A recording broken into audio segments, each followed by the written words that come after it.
we now have a huge management company of commercial real estate saying they want out of the Fulton Center Mall operation. They are managing the Fulton Center Mall. It's above one of the most busy transit centers in the financial district in New York City. They are saying homelessness and crime is so bad that they simply cannot continue doing their job. They want out. We got lawsuits going.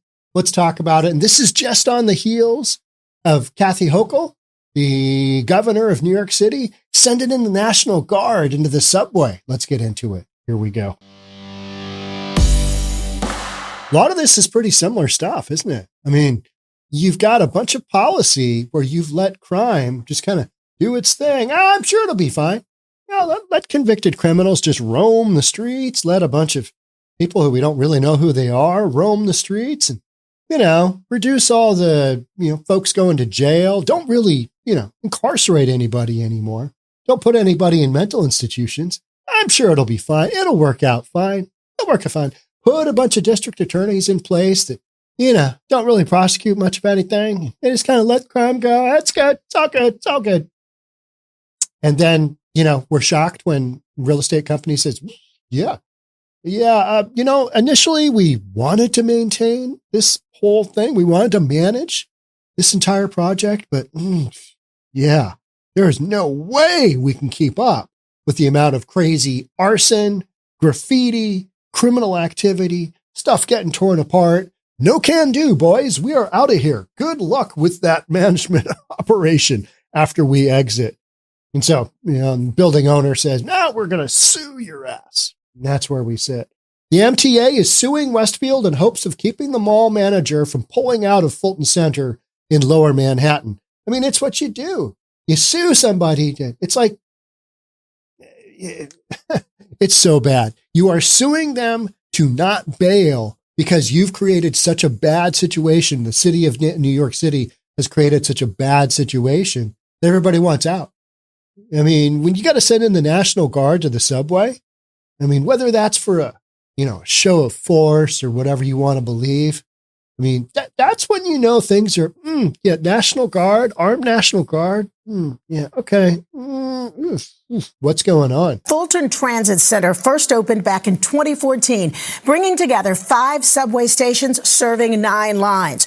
Real estate company Westfield manages and operates the property, but with 10 years still on its lease, Westfield says it's concerned about public safety. Now the MTA is taking legal action to keep the company there. Eyewitness News reporter Anthony Carlo live in Lower Manhattan with more. Anthony.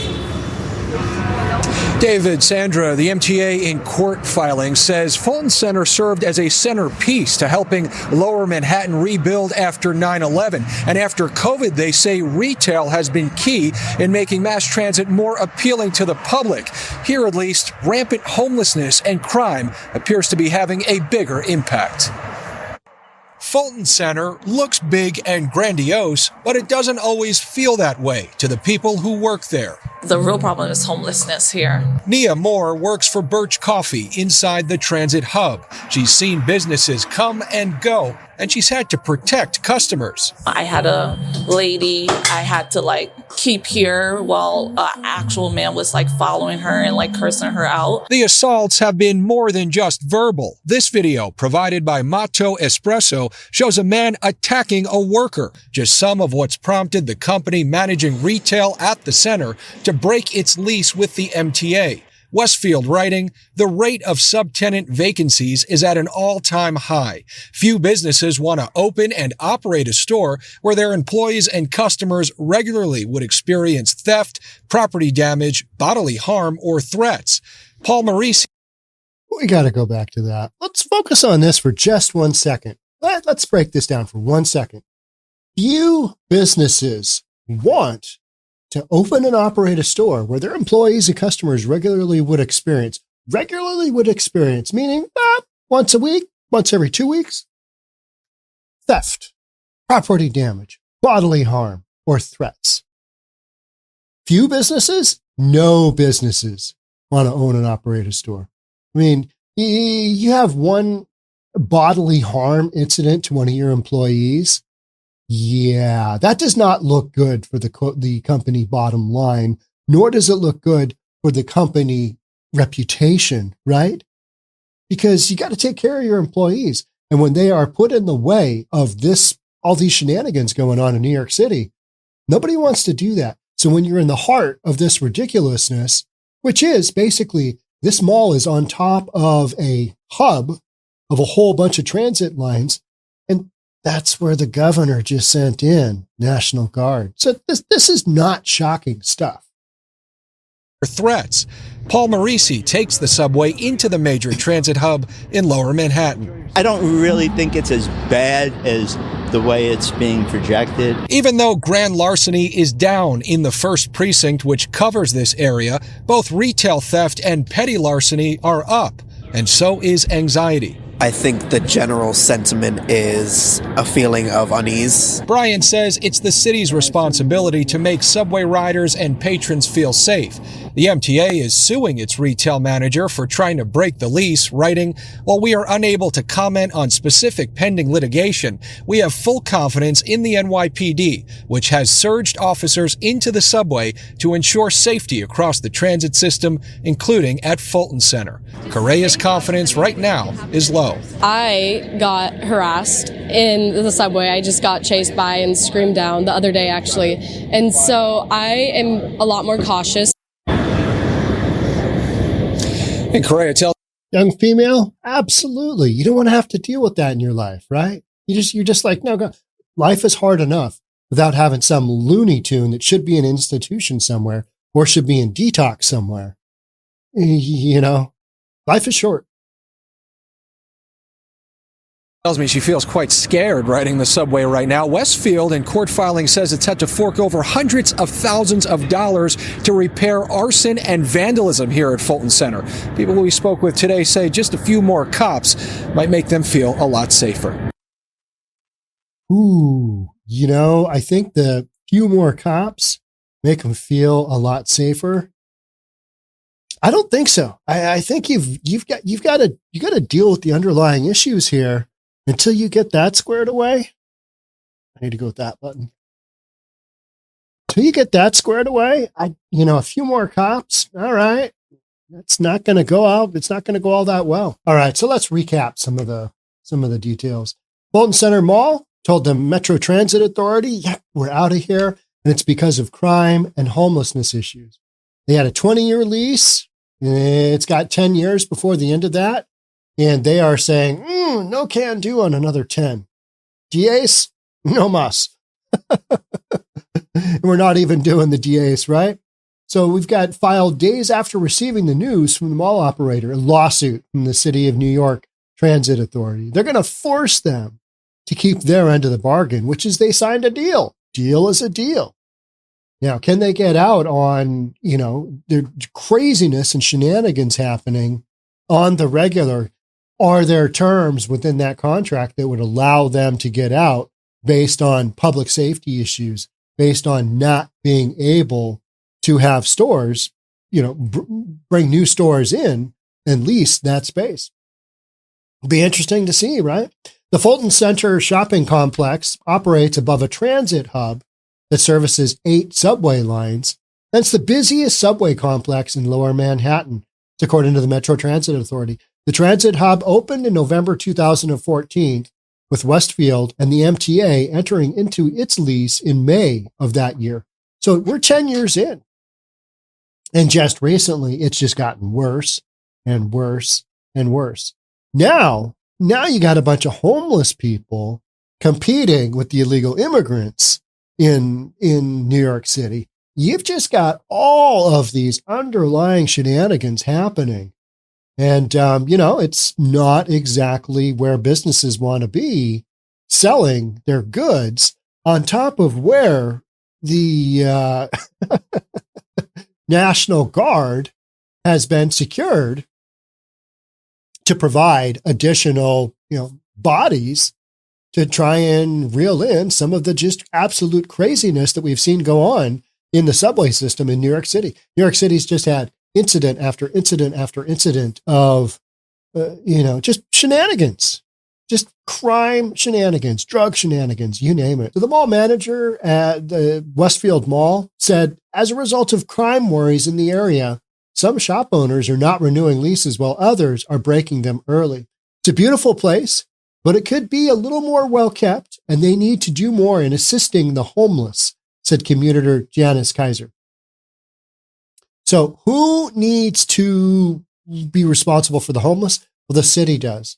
The city's got its hands full. Remember, the city said, oh, we're a sanctuary city. We're going to take in all of the illegal immigrants that are coming up from Texas. We're going to take them in. We're going to love them as if they're our own. They went down that road, and now they're trying to get the restrictions of always providing for anybody in the city of New York. They have laws on the books. New York City has laws on the books, meaning that if somebody doesn't have a place to stay, city of New York City, is that a statewide? I can't remember if that's a statewide. No, I don't think that's a statewide. I think that's a city ordinance or whatever law. They're going to put a roof over your head is the bottom line. But now they're asking to bring certain pieces of that legislation out. Okay, we said we'd put a roof over your head, but now it's 30 days, or it's 14 days, or it's 30 days for individuals, it's 60 days for, families. If you're between 18 and 24, you can stay from 30 days to 60, all these different variants. Because you got so many people that have come in due to the wide open southern border. What could go wrong? Now we're watching it. We're watching what's going on. You got a bunch of psychopaths and you got a bunch of people addicted to drugs just running around. And it's not good for business. Don't know if you know that, but it's not typically good for business when you see the kind of stuff that we saw and heard the stories. Yeah, I just got chased and harassed. Nobody wants that. Currently, there are a number of vacant stalls in the massive glass mall with just a few big name tenants left. Everybody else is left. It's like San Francisco, right? Nobody wants to be there. It's not a viable area for business.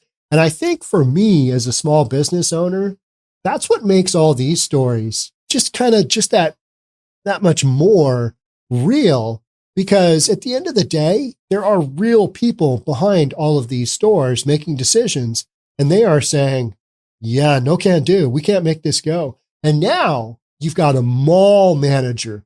And my theory is that the management company, you heard them saying they're spending thousands on arson and other crime.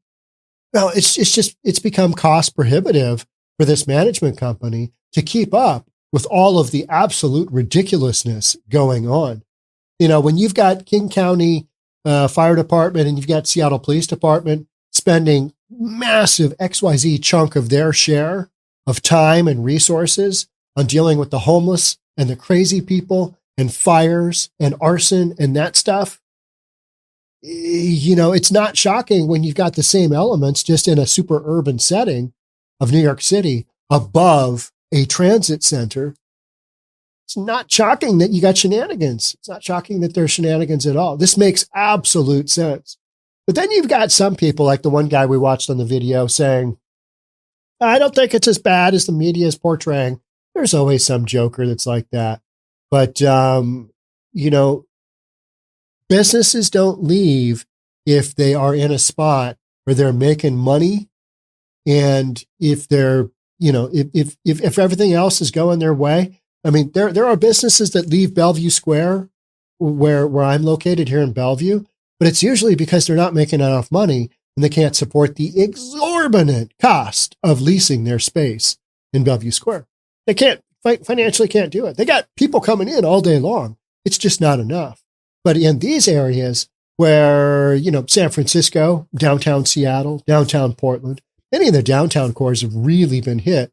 And then on top of that, not only just crime and general shenanigans from the, drug addicted population that's living somewhere, when you're dealing with that on top of the work from home in the financial cores, and this is in the financial district here. So the financial district is even a little bit more hollowed out because so many of those companies and so many of those jobs are still working remotely. New York City's been impacted as well. New York City got impacted extra heavy because it was one of those vertical cultures. And then when COVID hit, everybody was like, we're out of here. Let's go to our place in the Hamptons. You know what I mean? They're just, we're out of here. We don't want to deal with it. The second you step outside of your unit, your condo unit, you got to touch the elevator. I might have COVID on it. You got to walk past somebody who may or may not be wearing a mask in public, and you've got all that interaction. Well, everybody just left. Now, those that could did. So you're still dealing with that. Westfield is using some of the vacant storefronts as art gallery space. Oh, we've got pop-up art going on here. Well, that and a big increase to the New York police budget, and throwing some people in jail, and putting some, crazy people into sanitariums or whatever it is you want to call it nowadays, mental institutions that rehabilitate, and throwing a lot of people in jail. Short of doing that, why wouldn't this continue? Why wouldn't this just keep on it going? To the point where you've got a major commercial operator saying, this doesn't make any sense. We want out. And they know damn well they're going to get sued. Yeah, I mean, that's just the way it goes. It's not that big of a deal either, right? I mean, nobody wants to get sued. But in business, it's not like a divorce where you've got all this other stuff going on. It's kind of like, all right, this is how we're going to handle it. It's not personal. Yeah, it's a little bit personal. But I think your business sucks. I think your business sucks back. I'm going to sue your ass. I'm going to counter sue. My lawyer's got a bigger you-know-what than your lawyer. You get into all that stuff. But at the end of the day, it's about a business deal, right? There aren't kids involved. You might have space. You might have multiple buildings. You might have business licenses and all that ridiculousness that comes with business. But a little bit different than a divorce. It's kind of like that, but not as severe. It's about, doing business. Are you upholding your end of the bargain? And the transit authority is saying they're not. And Westfield, it'll be interesting to see if Westfield, the management company, can get out of their lease without taking a substantial hit financially, whatever that means. Because if you walk away from that, then you're liable, right? And there's obviously wording in the lease of what happens when either one of these ends exits without the complete terms of the agreement being met. I'm going to sue your ass, and here's what I'm going to need. I'm going to go to court. I'm going to ask for this. This is what we're doing.